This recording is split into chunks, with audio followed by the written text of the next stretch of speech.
पाक सरजमीन से इन तमाम करप्ट जालिम जाबिर इस्तेसाली और बातिल कुव्वतों को मलियामेट कर देंगे। और इस जालमाना निज़ाम जिसने 70 साल से इस मुल्क को जरगमाल बनाया हुआ है, और आज हमारे मुल्क की हालत यह है कि दुनिया के अंदर सबसे मकरूज कौमों के अंदर हम शुमार होते हैं। दुनिया का कोई भी इनकलाब जो होता है वो ऑर्गेनाइजेशन और तंजीमी स्ट्रक्चर के बगैर नहीं आता है। डेफिनेटली आपको लाखों लोगों को ऑर्गेनाइज करना पड़ता है, उनको मैनेज करना पड़ता है।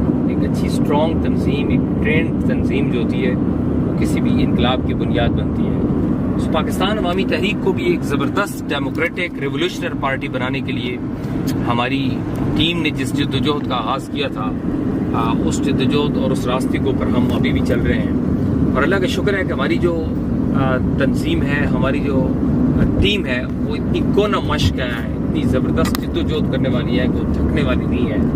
वो हर वक्त सुबह शाम अपने तंजीमी इंफ्रास्ट्रक्चर को बेहतर बनाने के लिए प्लानिंग करते हैं, वर्क करते हैं और सफ़र करते हैं, ट्रैवलिंग करते हैं।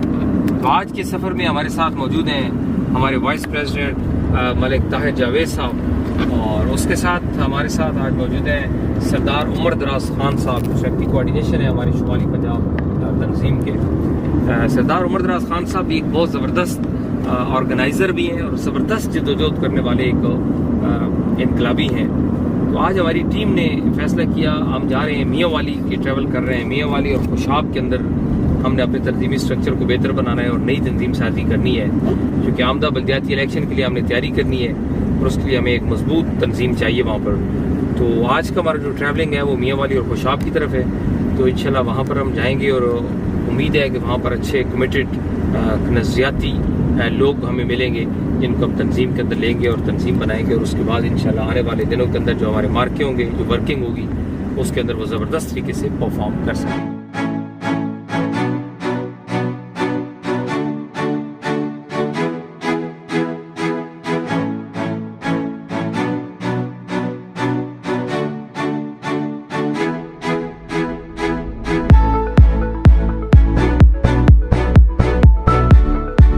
पाकिस्तान अवामी तहरीक हमारा एक पॉलिटिकल विंग है, हमारा एक रिवोल्यूशनरी विंग है, जिसके ज़रिए हमने इनकलाब की बात करते हैं, जिसके ऊपर हम सियासत की बात करते हैं, जिसके ऊपर हम अवामी हुकूक की बात करते हैं। ये एक ऐसी हमारी जमात पार्टी है पाकिस्तान अवामी तहरीक कि जो कि पाकिस्तान के अंदर अगर कोई जेन्युइन इनकलाब को लीड कर सकता है या कर रहा है तो वो पाकिस्तान अवामी तहरीक है। अगरचे नाम बहुत लेने वाले हैं, जमात इस्लामी भी इनका नाम लेती है, पीटीआई ने भी दूसरे लफ्ज़ों में तब्दीली का नाम लिया था, और इस तरह के सोशलिस्ट और बहुत सारी ऐसी पार्टीज हैं जो इनकलाब के दावेदार हैं। लेकिन जेन्युइन जो इनकलाबी रिवोल्यूशनरी पार्टी है वो पाकिस्तान अवामी तहरीक है, और ये हमने प्रूव किया, हमने साबित किया कि हम जेन्युइन पार्टी है और हम इनकलाब की स्ट्रगल कर रहे हैं। लेकिन इनकलाब की स्ट्रगल के मराइल होते हैं, डेफिनेटली उसके प्रोसेस होते हैं।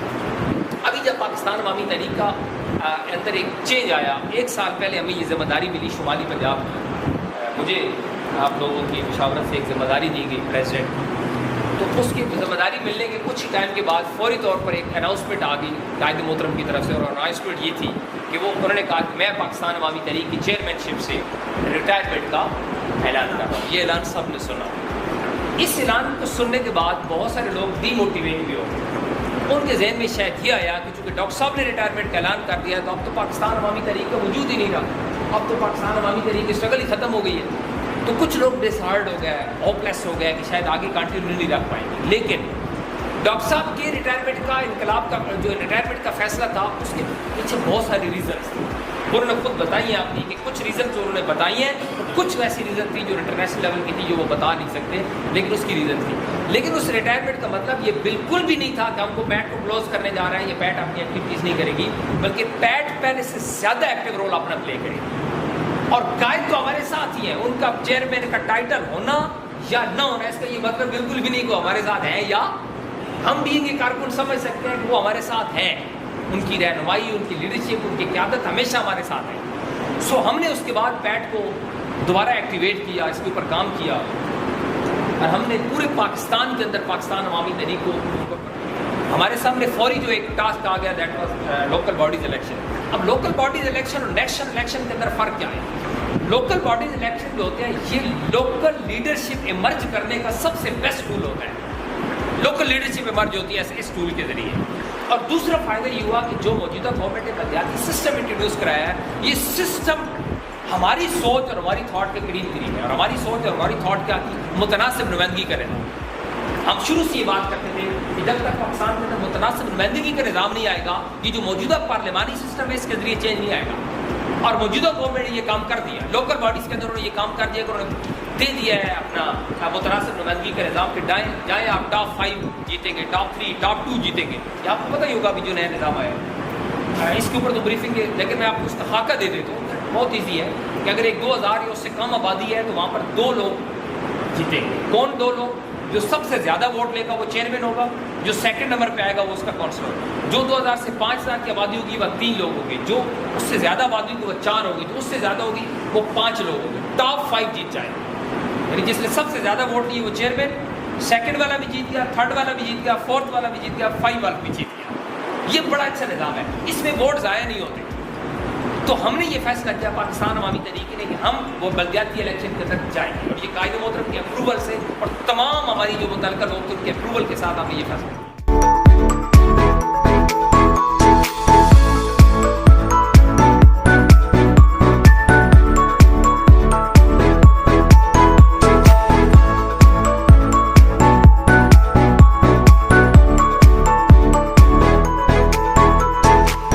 बहुत अच्छा सफ़र हुआ जी। मियांवाली के अंदर बहुत अच्छी तंजीम साजी हुई और वहाँ पर बहुत अच्छे गैदरिंग थी माशाल्लाह, और करीम इकट्ठी थी वहाँ पर हमारी तहरीक की, और तमाम लोगों की इत्तफ़ाक़ राय से हमने वहाँ मियांवाली डिस्ट्रिक्ट की तंजीम साजी की।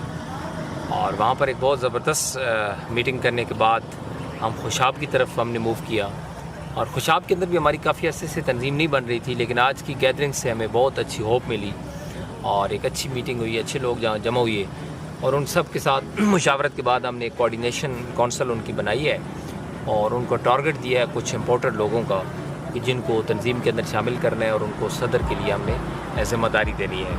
इंशाल्लाह नेक्स्ट हमारा 26 सितंबर को होगा दोबारा खुशाब के अंदर एक बड़ा कन्वेंशन भी होगा, और उस कन्वेंशन के अंदर हम नए लोगों को अनाउंस करेंगे जो हमारी बॉडी होगी। आज का दिन बहुत टफ था, काफ़ी लंबा सफ़र था मियांवाली से खुशाब, और खुशाब से फिर यहाँ से वापसी सुबह 6 बजे से ऑनवर्ड हम निकले हैं, रोड पर हैं और हम फील्ड के अंदर मौजूद हैं। लेकिन ज़ाहिर है इनकलाब एक बड़ी टफ जद्दोजहद है, एक स्ट्रगल का नाम है, उसके लिए आपको बड़ी मेहनत करनी पड़ती है, बड़ी जद्दोजहद करनी पड़ती है, तब जाके एक फल मिलता है, और वो फल फिर आपकी नस्लें इंजॉय करती हैं। दुनिया के अंदर जितनी भी इनकलाबात आए हैं उनकी एक तारीख़ है, उन इनकलाबात के पीछे बड़े लोगों की सेक्रीफाइसेस थी, बड़ी कुर्बानियाँ थीं, लोगों ने अपना टाइम, माल, जान, बहुत कुछ लुटाया, लेकिन उसके फ्रूट्स पर आज उनकी नस्लें एंजॉय कर रही हैं। जैसे हमारे सामने सबसे बड़ी एग्जांपल चाइना की है। हमसे 2 साल बाद उन्होंने अपने सफ़र का आगाज़ किया था। हम 47 में आज़ाद हुए थे, और उनका इनकलाब जो था, माओ ज़ेडुंग का इनकलाब जो था, वो 49 में आया था। 2 साल बाद चाइना के अंदर एक रिवोल्यूशन आया, करोड़ों की तादाद के अंदर लोग निकले माओ ज़ेडुंग की क़यादत के अंदर, और उन्होंने उस वक्त की जो जाबिर और जालिम कुव्वतें थी उनको शिकस्त दी, और चाइना के अंदर एक इनकलाबी गवर्नमेंट जो है वो कायम हुई। और उसका नतीजा क्या हुआ?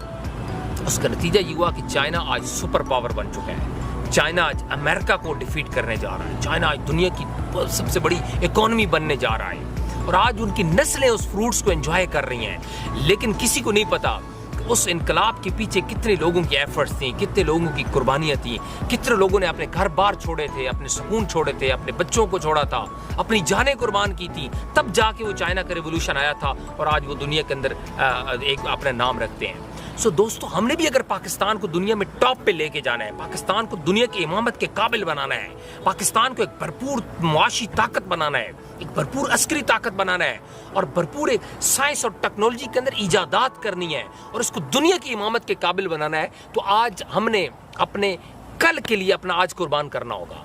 अपनी एफर्ट्स लगानी है, अपनी तवानाइयाँ लगानी है, अपने वसाइल खर्च करने हैं जो अल्लाह ताला ने हमें वसाइल दिए हैं इस मुल्क के अंदर इनकलाब के लिए। चूँकि ये मुल्क है तो हम हैं, इस मुल्क के साथ हमारा जीना और मरना है।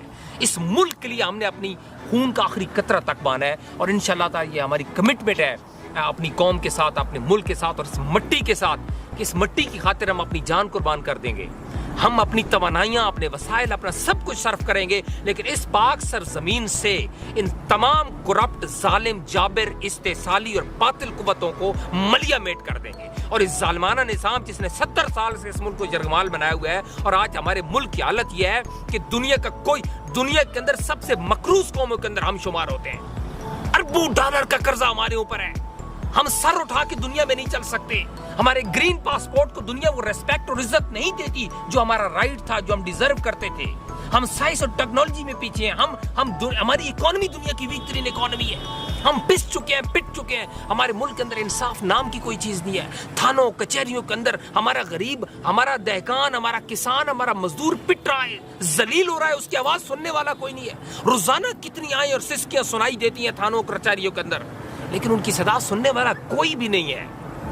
हमने उनकी आवाज बनना है, हमने उनकी खातिर अपने आज को कल के लिए कुर्बान करना है, ताकि आने वाली नस्लें हमारे ऊपर फख्र कर सकें कि हमने अपने आज को कुर्बान किया था और वो इनकलाब इस धरती का मुकद्दर बना था, और उस इनकलाब के नतीजे में इस मुल्क ने दुनिया की इमामत की थी और दुनिया की क़यादत की थी। और इंशाअल्लाह ताला ये हमारी कमिटमेंट है, हमारा ये अज़्म है, हमारा ये पैशन और हमारा ये जुनून है कि इस मुल्क को हमने इनकलाब का तोहफा देना है, इस कौम को इनकलाब का तोहफा देना है। और इंशाअल्लाह ताला उस हज़ीम तर अवामी इनकलाब के बाद ये मुल्क जब बनेगा, ये मुल्क जब उठेगा और ये दुनिया की क़यादत करेगा, तो उस वक्त कौमें याद करेंगी, दुनिया याद करेगी कि इस अजीम इनकलाब के लिए कुछ लोगों की कुर्बानियाँ थी।